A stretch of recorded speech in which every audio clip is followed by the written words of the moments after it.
And you're all getting in touch this morning, of course, about inheritance tax. Robin, hi Robin, says the average house price in the UK is $288,000.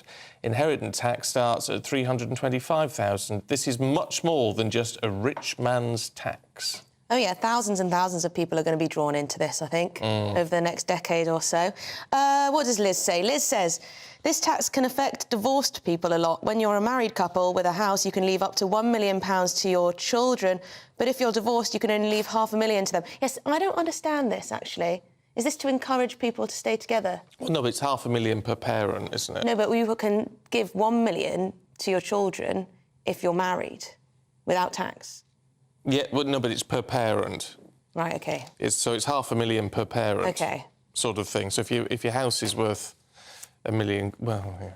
So if you've got divorced parents, you'll get $500,000 from each of them. OK. You'd still get your $1 million. OK, so you'd still get the same amount? Yeah. OK. Yeah. Well, there you go. What does Alan say? Yeah. Oh, I don't know. Alan. I guess he's Welsh, Alan, the way you're spelling Alan with a U. You spend all of your... You see, this is it. You spend all of your life struggling to build whatever wealth you amass. You spend all your life paying tax for everything, and then at the end they decide to take a huge chunk of your family's inheritance. How can this be fair? And that, Alan, says it all, I think. That's the problem. It's taxed on money that's been taxed about 5 times already. Exactly. And that just doesn't seem right. It doesn't matter whether you're inheriting, you know, vast amounts of money or something just over the line on inheritance tax. It doesn't seem right. But if you're of the socialist persuasion, you'd say that inheritance is the most unfair thing ever. Why should you benefit from your parents' wealth, from your parents' assets? Because the state should take it away. Yeah, but parents, you want to provide for your children, don't you? That's the natural instinct.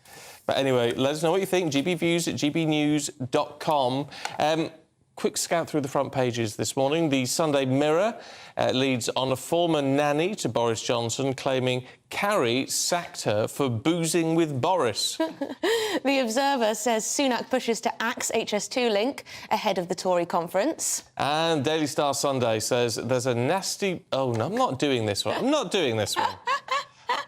And joining us... I should have pre-read that. That's not... Take that out of the papers. It's 6:33 in the morning. Don't need that sort of... Let's go through the day's headlines. Toilet humour. With the deputy editor of Spiked, Fraser Myers, and we also have the writer and commentator Candice Holdsworth. Morning to you both. Morning. Away from that awful story. Can I get your views on inheritance tax? Fraser, what do you mean? Is this a vote winner, do you think, or is it just benefiting the rich, or how do you view it? Yeah, I think, you know, I do understand the point that inheritance is inherently unfair, and, you know, you've been taxed all your life and you're being taxed again. That feels wrong to a lot of people. But at the same time, you know, maybe taxing unearned wealth is probably better than taxing other things if you have to tax something. That's my only stop to inheritance tax. Candice? There's lots of interesting arguments. I mean, I look at my grandfather's generation, and his was the first generation to actually own a home, you know, with Thatcher's right to buy. And he was able to actually leave something to his children, which had never happened before. I mean, he'd never been left anything by his parents had never left anything, maybe a bit of furniture. And in that way, it can drag people up, actually, into wealth, because wealth is built up over generations. That's a fact. Yeah. It's politically hard, isn't it, for Rishi Sunak and the Conservatives when you're taxing working people so much, to then be seen to make this change that will benefit those with assets. Well, except if some of those the assets don't have to be that huge. No. Yeah. And with house price inflation, actually, you know, you have people who aren't really that cash rich, but have pricey assets. Yeah. People who don't think of themselves as wealthy at all are sitting on a lot of money. And so, yeah, that's why it's sort of problematic. Well, keep your thoughts coming through on that one. Let's have a look. Should we talk Brexit? A bit of Brexit. This has been out on X this morning, Twitter to you and me. There's been a Remainer rally dancing outside Parliament. Can we have a look at that? Go on, Sebastian. There you go. Oh, there we go. I mean, look, it's very lovely. Yeah, Candice. they're enjoying themselves. They're having a lovely time. It really is an identity now. I mean, people are very vested in themselves as part of this movement. I mean, they see there's like a real group identity there, and they feel very exalted in their position. I mean, good They look grief. like they've been on the, can I say, wacky backy? Well, I think they could possibly... I think you're lining yourself up for a court case there, but be careful. It's a bit odd. It is very strange, and there's always been these sort of hardcore Remain types, and they have the blue berets and the stars and stuff, and star face paint, and they've been going on marches for years, ever since pretty much from the week of the Brexit vote onwards. I mean, they're going to be doing it for the next 20 years. I think so. But, I mean, the thing is, there was about 3,000 people attended that march yesterday. Not very many. So I think we can be a bit. Rest assured that we're not going to rejoin the EU anytime soon, if judging from that. But the danger is, politically, that we have more like a kind of zombie Brexit. I don't think we'll rejoin the institutions, but I think, many of our politicians, whether that's Sunak or Keir Starmer in particular, seem like they don't really want to diverge from the EU at all. That's what Keir Starmer says. Well, he definitely doesn't know. He wants to use the EU to deal with the small boats problem. So I think that is where, Brexit could be watered down rather than full-on rejoin. Even Ed Davey from the Lib Dems says we're not going to join the EU. But it's interesting, isn't it, that the Labour's been very keen to point out that although there's been this divergence issue, that there are still their red lines. No joining the single market again, no freedom of movement again. I mean, they're important red lines, aren't they? They are. I thought, from what reports have said, Tony Blair, who's sort of guiding Keir Starmer in his election strategy, they think that sort of having this closer relationship with the EU is a vote winner. And you wonder why. Is it because they think people have become disillusioned with Brexit? Or are they sort of leaning into the forever Remain people? Is it actually a viable election strategy? Have they judged that correctly? I wonder. Oh, Well, these people may feel emboldened by what Keir Starmer's been saying. Well, that's 3,000 votes. 3,000 votes. Yeah, but there are, to be fair, a lot of people who wish we hadn't left the European Union and would want nothing more than another chance to vote. I think the Remain campaign, or the Rejoin campaign, or whatever you want to call it, has been very successful in painting basically all of the post-2020 problems as a result of Brexit. And you could see this in the polling when people start saying, oh, I regret leaving the EU, was around the kind of time post-lockdown when there was sort of fuel shortages. Now, those were caused by us coming out of lockdown and the world, world supply chains not really matching up with where demand was going. But people have, in a lot of people's minds, that is related to Brexit. So we have, a lot of work to do to remind people that actually, Brexit hasn't had a particularly big impact on the economy. We saw the revised GDP figures a couple of weeks ago that showed that Britain was not falling behind among, its G7 peers, as has been routinely alleged.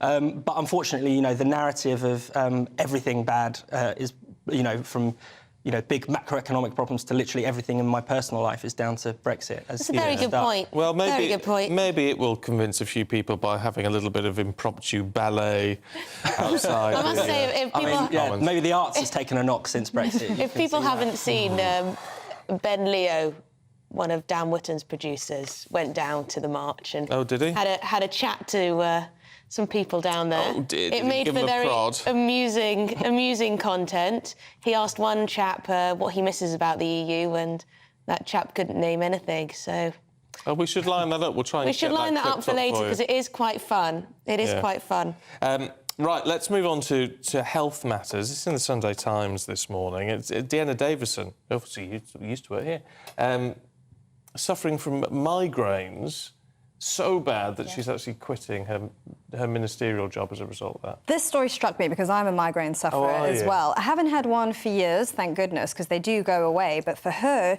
she's just had chronic migraines. And it really is the worst. I cannot imagine getting it at the frequency she gets it, because they are the most debilitating things. What I find very interesting, though, is that they are much better understood. So she knows what all her triggers are. It's things like food, caffeine. She's also able to take medication for it. I mean, when I first started getting migraines, they didn't even really know what caused them. They had no idea.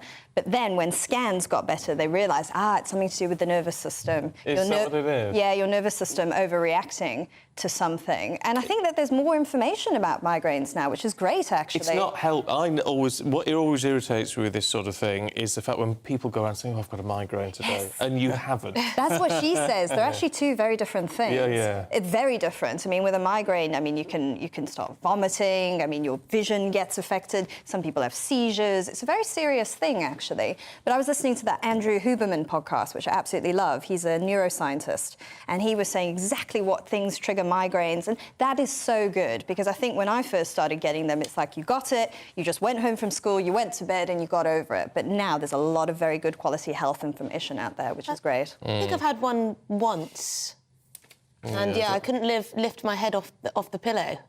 Yeah, I don't know that I've ever had one. Dreadful. They're genetic. Never had it again, though. Really? Yeah, they're genetic. My dad got them, my granny got them.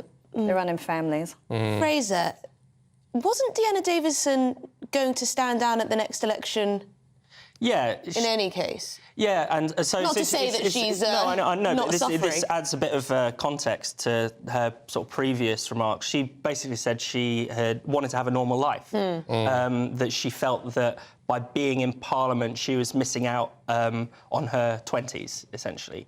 And, you know, when she made that comment, a lot of people didn't look on it very kindly, obviously, because you think, hang on, it's a privilege to be in Parliament, to be a minister as well. She's a levelling up minister.